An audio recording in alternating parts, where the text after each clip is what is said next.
So at this point in time, there is a very high possibility or chance that Kaiju number 8 could make history. For a series that only publishes 3 chapters a month, only has 29 in total, and pulling over 1 million copies in circulation, these are numbers you do not see often. These are the numbers of viral success, equivalent to Spy X Family's recent success, equivalent to Jujutsu Kaisen's massive blow up in popularity, alongside its predecessor Demon Slayer. Now that's not to say that Kaiju number 8 is going to blow up in a similar fashion to Jujutsu Kaisen or to Demon Slayer, but with what we have now, with how new and fresh the series is to the world, with how much it's already managed to achieve, it's only going to get bigger and better from here. You add on top of that an anime that could easily blow this series out of proportion, and you could just as safely say that it's going to have a similar projection of success to Demon Slayer and Jujutsu Kaisen if the anime hits right. And I've been loving how this mindset for brand new animes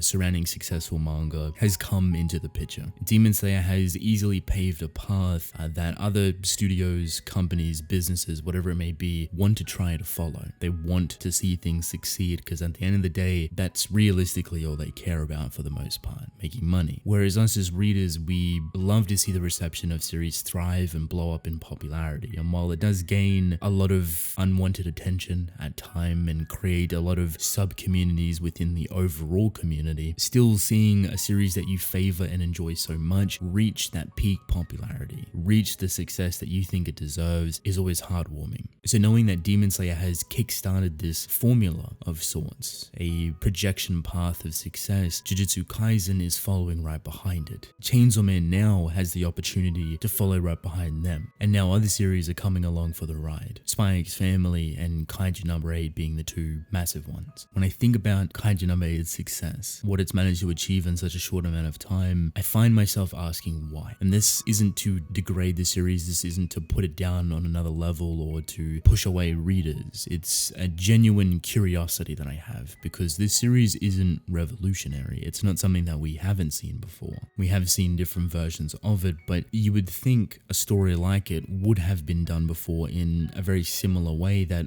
would have made it successful. A story surrounding kaijus and stuff similar to Godzilla and playing on that love for that series. That's something that Japan has created, molded, and fallen in love with, and it has spread across the globe. So I find myself surprised that this success and love for kaiju, for Godzilla, hasn't been reproduced in a manga format before, at least in this type of way where it's so virally successful. I guess you could boil it down to the right place at the right time. Maybe Weekly Shonen Jump specifically didn't want to gamble on a series like this, hence why it is published in Jump Plus, which has a lot more flexibility and freedom. And it's fascinating to know that within the following months, Jump Plus is going to be cultivating and leading the charge for 3 of the most prominent series that could easily shake up the world. Chainsaw Man is being moved to this magazine. Kaiju number 8 is blowing out of proportion very quickly, and Spy X Family has already captured hearts across the globe. All 3 of these don't even have an anime, and yet they're all taking place in Jump Plus, but they all have more freedom, more creativity, more ways to go about things, but also somewhat a healthier lifestyle. We don't know the publishing process of Chainsaw Man, whether it's going to be weekly, bi-weekly, monthly, etc. Kaiju number 8 has 3 chapters a week, and Spy X Family has 1 chapter every 2 weeks. This is something that you would rarely see within Weekly Shonen Jump because that's the business practice that they've had for the longest of times, and I completely understand why they continue to push that practice and spin off a healthier lifestyle within other magazines. It may be a bit early or optimistic, but for me the weekly format is starting to burn itself dry a little bit. It's becoming way too unhealthy, especially on authors, to continue that type of quality content every single week, even with all the incredible hardworking people that come behind them. Not to mention they don't have the general freedom of creativity or being open to interpretation with how they want to proceed with their story. They are confined within restrictions. This may seem irrelevant, but it actually helps give a bit of backbone to Jump Plus and Kaiju number 8 specifically, because you would think this series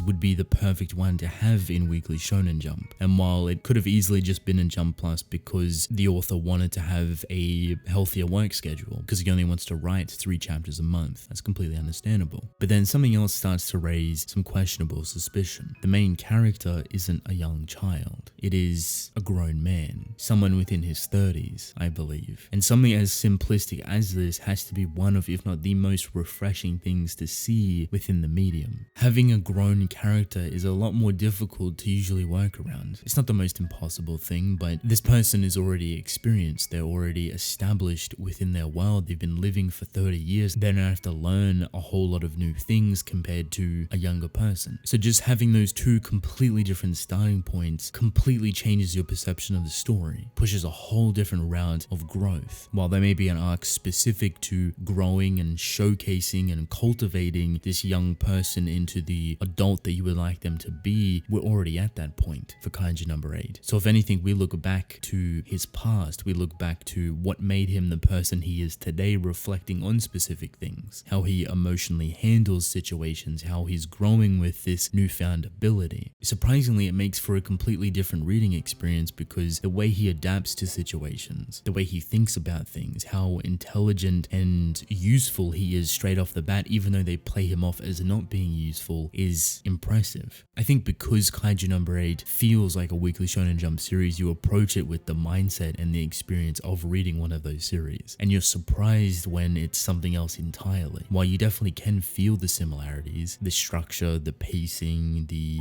characters themselves are all inherently different and well established. I do feel the biggest thing that has helped with the massive explosion and increase into popularity is that these 30 chapters has been nothing but growth, development alongside action. At the moment, it's telling its story, it's laying its foundation for things to come through this action. We're thrown into a very unique world, stuff filled to the brim with kaiju where it's normal, where they have military forces fighting against these kaijus. They have things in place to restrict the damages that kaiju cause. This is a world that has adapted to them. A society has evolved and built around them. We know very little about what these kaiju are, where they come from, how this city has got to this point. But the information we do get is propelled through the action, it's propelled through the kaiju, making that the healthiest focus point. That this story is about kaiju and people fighting kaiju, the perception of kaiju, the intelligence of kaiju, how they evolve and grow and become way too intelligent for humans to even comprehend. These aren't just mindless walking giants, these are potentially intellectual beings that are merging within human society. These are all questions that the story brings up so effortlessly that makes you explore these theories within your head and to visualize a future that has so much potential. You can just equally view it as humans fighting kaiju. That's the bare minimum. That's what it offers, and that's what you get. But surprisingly, the amount of nuanced depth that isn't thrown into your face is probably one of the most interesting things, and it completely relies on not only how that information is brought across, but how you decipher it and how you think upon it. The political side of Kaiju number 8 is something that I am inherently interested in and just waiting to see how it is explored upon, because when you have kaiju integrating within human society and the possibility of it being a normalized thing, you already know there's going to be kaiju that just want to live as humans. There's going to be kaiju that are purely evil and dangerous and psychotic, but all fueled with intelligence, all extremely scary because of how much they can manipulate things. How the world responds to that. Do they treat them like animals? Do they treat them like people? They have feelings, they have emotions. How do you comprehend these beings that potentially can become strong enough to merge themselves to look like humans? This very idea isn't perpetuated by Kaiju number 8, yet it gives you all the dots right next to each other to connect it yourself, and it's waiting for the perfect time to play upon those ideas. This whole video may seem like it's a mishmash of different ideas and talking points, and you are entirely right. There is realistically no direction behind this, but I think they all somewhat link and fuel together to make it somewhat comprehensive. If it isn't, I apologize, but there is a litany of great things within Kaiju number 8, and it's within its infancy stages. 29 chapters in a magazine that isn't pushed forward all too often in terms of marketing, and it is thriving and selling and skyrocketing its numbers beyond people's beliefs. Undoubtedly, this is the next big series, one that equally has a chance to make history. I couldn't be more happy and excited to see where Kaiju number 8 goes, how it continues to be received, and how it pushes itself further to grow and evolve into this very beautiful thing.